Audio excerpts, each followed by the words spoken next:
네, 안녕하세요. 반갑습니다. 제가 이렇게 산속에서 인사를 드리게 됐습니다. 이곳은 도심 속에 있는 작은 산입니다. 이 산속 중간쯤 가면 편백나무가 아주 많이 심어져 있는 그런 공간이 있습니다. 그곳에 가서 오늘 대장암 사기, 암 환우의 이야기를 좀 들어보려고 합니다. 암 진단을 받았던 과정이라든지 암 수술, 항암 치료, 이런 부분들에 대해서 좀 이야기를 들어보는 시간을 가져보려고 합니다.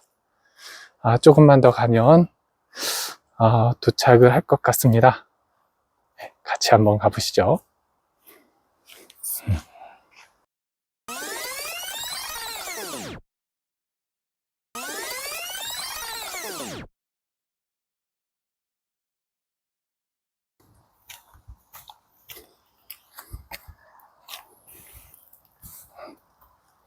네, 안녕하세요. 반갑습니다. 사기지만 괜찮아의 대복입니다. 반갑습니다. 네, 제가 대장암 사기 복막전이 암 환우입니다.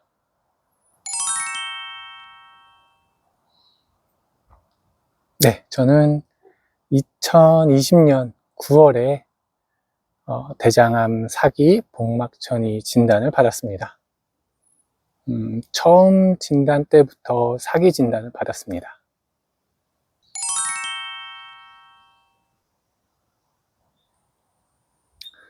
네, 저는 전조 증상, 일단 배가 좀 아팠습니다.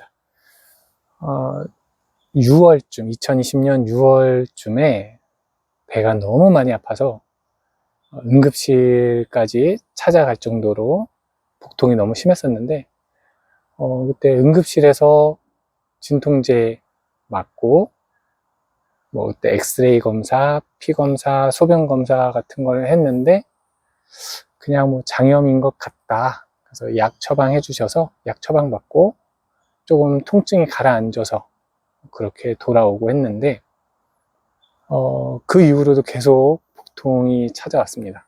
배가 너무 많이 아파서 내과, 가정의학과, 소아과 일하다가 중간중간 병원에 가서 진료를 받고 약을 처방을 받아야 되겠다 싶을 정도로 배가 많이 아팠었습니다. 그러다가 안 되겠다. 내시경 검사를 한번 해보자 해서 이제 병원 예약을 잡고 위, 대장, 내시경 예약을 했는데 그때 위내시경 먼저 하고 CT 검사를 했는데 그때 선생님께서 대실염이다 라고 진단을 해주셔서 대장 내시경까지는 안 하고 그리고서 일주일 금식하고 입원해서 치료를 받고 통증이 정말 사라져서 그런가 보다 하고선 퇴원을 하고 그런데 또 다시 아프더라고요. 밥만 먹으면 아팠어요. 밥만 먹고 나면 너무 아파서 그때 이제 제가 있는 지역에 이제 상급 병원이 하나 있는데 대학병원 예약을 하고 진료를 기다리고 있는데 또 너무 많이 아파요. 그래서 또다시 그 병원 응급실을 찾아갔는데 이제 소화기내과 교수님께서 CT 검사해보자.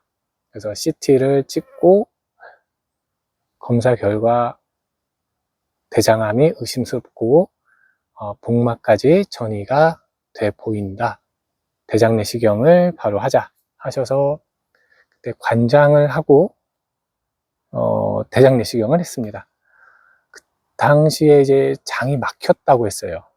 암이 장을 막고 있어서 지금 대장 내시경 하기 전에 먹는 그 약을 먹으면 잘못하면 터질 수 있는 그런 안 좋은 상황이 있을 수 있다고 하셔서 그때 관장을 하고 대장 내시경을 했는데 설마 아니겠지 했는데 그때 이제 대장암이 보이더라고요. 그렇게 대장암 사기 진단을 받게 됐습니다.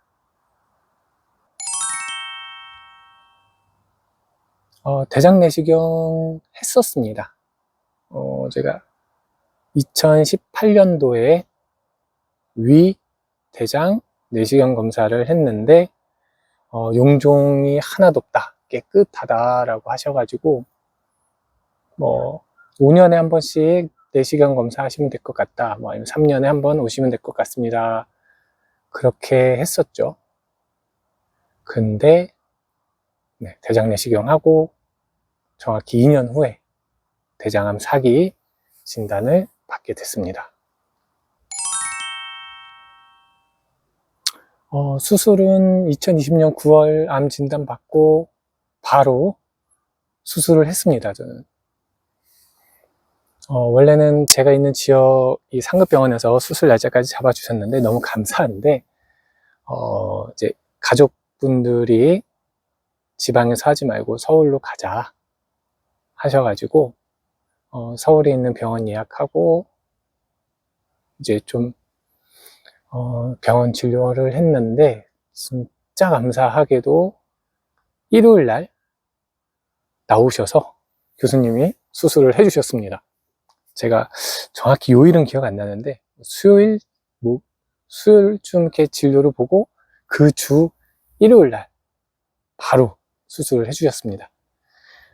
그때 당시 이제 암이 이 맹장 쪽에서 장을 막고 있어가지고 소장에서 음식물이 이제 대장으로 넘어가야 하는데 그게 안 되다 보니까 소장이 땡땡 붓고 하다 보니까 그 통증이 너무 심했고, 그러니까 음식을 전혀 먹을 수 없는 상황이었고, 음식을 먹으면 아프니까, 그러니까 교수님께서 일요일날 나오셔가지고 응급으로 수술을 진행을 해주셨습니다. 그때 복강경으로 수술 진행했고요. 대장 50% 정도, 이제 맹장 쪽으로 해서 상행결장부터 시작해서 한 50% 정도의 절제를 했다고 얘기를 들었고요. 복막 쪽에 이제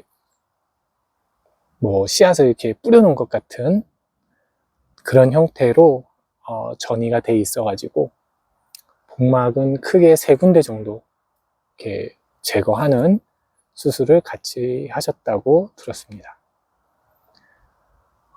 그렇게 수술한 이후에 2021년 12월에 재발이 돼서 다시 한번 수술을 했고요. 그때는 개복 수술을 했습니다.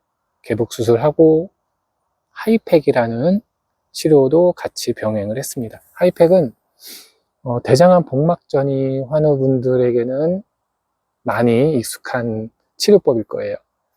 이 복막에는 혈관이 없다 보니까 항암 치료를 해도 이제 복막까지 잘 항암제 전달이 안 된다 하더라고요. 효과가 미미하다고 하셔서 복막에 있는 암에게는 이제 배를 개복을 하고 복막에 직접 한 40도 정도의 이제 따뜻한 항암제를 직접 뿌리는 그런 시술입니다. 체력도 많이 필요하고 회복하는데도 시간이 좀 걸렸던 것 같아요. 복강경은 한 6일 만에 퇴원을 했었고요. 수술하고 하이팩을 했을 때 개복 수술은 거의 한 2주 정도 입원을 하고 퇴원을 했던 것 같습니다.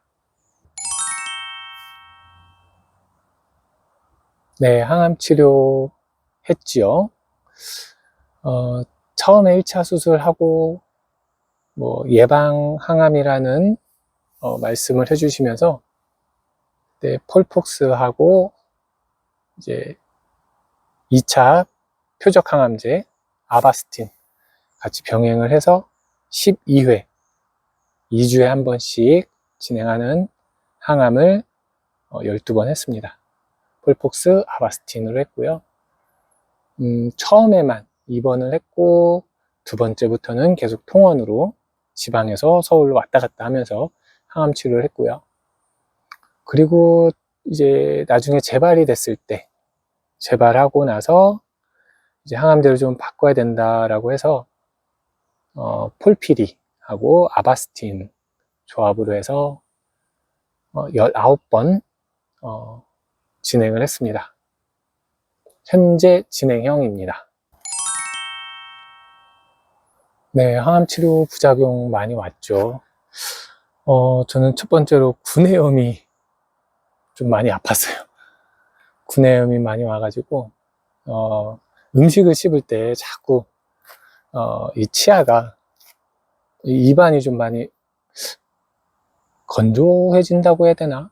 그러다 보니까 입 안쪽 살을 자꾸 깨물고, 뭐 혀도 깨물고, 음식을 먹다가 또 그런 부분들이 많다 보니까 이 상처가 나면, 그 상처 난 데에서 구내염이 와가지고 좀 많이 고통스러웠죠.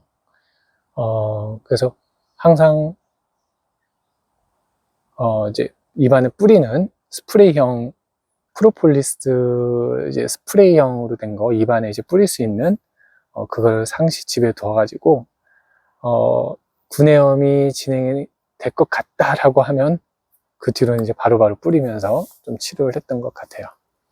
그리고 알보칠이라는 의약품도 구내염에 효과가 뛰어나서 알보칠도 집에 상시 보관을 했었습니다.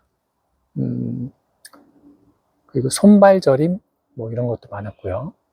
그래서 상시 겨울에는 장갑도 끼고 집에서 양말도 잘 신고 있고 몸 따뜻하게 해주고 그렇게 노력을 많이 했었던 것 같습니다. 물론 뭐 속 울렁거리고 미식거리고 안 좋은 건 뭐 당연히 있었죠. 네.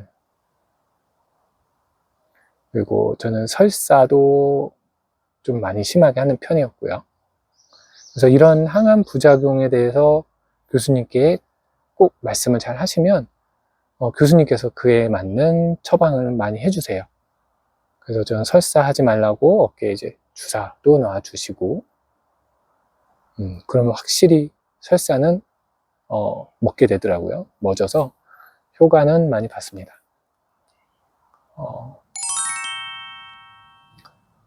네, 뭐 저는 네, 제 마음속에 1순위, 0순위 있습니다. 제가 항암하면서 가장 좋아했던 반찬 1위는 마늘장아찌입니다. 마늘장아찌. 굉장히 도움이 많이 됐어요. 속 울렁거리고 메스껍고 근데 그 새콤한 아삭한 그 마늘장아찌를 먹으면 속이 많이 풀리는 느낌? 그래서 속 메스꺼울 때 큰 도움을 줬습니다. 네, 마늘장아찌. 네, 저는 처음 진단이 2020년 9월 수술 후 예방항암 12번 항암이 끝나고 한 6개월 정도 후에 21년 9월, 10월 그때 이제 또 재발이 돼서 그때 이제 12월에 수술하고 수술 후에 항암은 안 했어요. 바로 진행은 하진 않았고 2022년 6월에 이제 회사 건강검진에서 또다시 재발 소견이 있어서 의심스러워서 검사했더니 역시나 재발 해서 네, 작년 2020년 10월부터 항암 진행했고요. 지금 19번 진행을 했습니다. 현재 교수님께서는 뭐 언제까지 할 거다 뭐 이런 말씀은 사실 없고요. 지금 항암제가 효과가 있어서 암을 누르고 있는 상태, 너무 효과가 좋다, 효과가 좋아서 계속 환자의 몸 상태가 컨디션이 유지할 수 있으면 계속 진행을 하자라고 하셔서 저도 뭐 기분 좋게 잘 진행하고 있습니다. 네, 뭐 당연히 5년 생존, 완치, 판정 받는 거 당연히 뭐 제 목표, 계획이고요. 저는 뭐 그렇게 될 거라고 믿고 항상 생각하고 주문을 외우고 있습니다. 제가 이렇게 유튜브로 영상을 올리는 이유는 제 브이로그를 올리게 된 이유는 여러 다른 암 환우분들하고 좀 소통 아닌 소통을 좀 해보고 싶다. 제가 알고 있는 정보, 지식 이런 부분들을 이제 막 암 진단을 받고 시작하시는 분들께 아주 조금이나마 도움이 됐으면 하는 그런 마음도 있고요. 제가 이런 영상을 올리면서 또 저보다 더 많은 지식을 가지고 계신 분들이, 경험을 하신 분들이 제가 하고 있는 치료법이 좀 잘못된 게 있으면 그런 부분도 또 알려주시면 저한테도 도움이 되고, 그래서 이 치료를 저 혼자 끌어간다라기보다는 전국에 있는 우리 암 환우분들과 함께 같이 완치를 해 나아가는 그런 생각을 갖고 있습니다. 네. 네. 제가 이렇게 갑자기 유튜브를 준비를 하다 보니 부족한 점, 많이 미흡한 점들이 많이 있습니다. 그런 부분들 좀 많이 양해해 주셨으면 좋겠고요. 앞으로 제가 저의 브이로그 영상 많이 준비할 거고요. 그리고 제가 알고 있는 정보들을 좀 많이 알려드리는 그런 시간도 가져보려고 합니다. 네, 그래서 제가 며칠 전에 국민연금공단에서 전화 한 통을 받았습니다. 제가 국민연금공단에서 시행하는 암 환자 장애연금을 받고 있었는데, 그게 이제 재심사를 해야 한다고 해서 그 전에 서류 준비해서 제출했고, 결과가 유선으로 며칠 전에 전화를 받았는데, 아시는 분들은 아시겠지만 또 혹시라도 제 영상을 보신 분들 중에 이런 게 있어 하고 몰랐던 부분들을 또 아시는 부분, 알아가는 부분도 있을 수 있다고 생각을 해서 국민연금공단에서 지급하는 암 환자 장애연금 다음 영상으로 한번 준비 한번 해보려고 합니다. 그러면서 또 도움되는 보험 하나가 있는데, 우리 암 진단 받고 수술하고 입원하고 해서 보험금 잘 개인 보험으로 잘 청구해서 수령을 하고 계시는데, 암 수술 이후에 후유장애가 남아서 또 추가로 받을 수 있는 보험금이 있습니다. 근데 그 특약이 없는 분들도 있지만 그 특약을 가지고 계시는 분들도 계시는데, 이런 게 보험금이 이렇게 나와? 이런 또 몰랐던 부분들도 이런 정보를 또 모르는 분들도 계시기 때문에 제가 그 부분도 제가 아는 범위 내에서 알려드리고 소개를 해드리는 영상을 준비해 보도록 하겠습니다. 네, 감사합니다. 네, 그럼 다음 영상에서도 더욱더 건강한 모습으로 찾아뵙도록 하겠습니다. 감사합니다.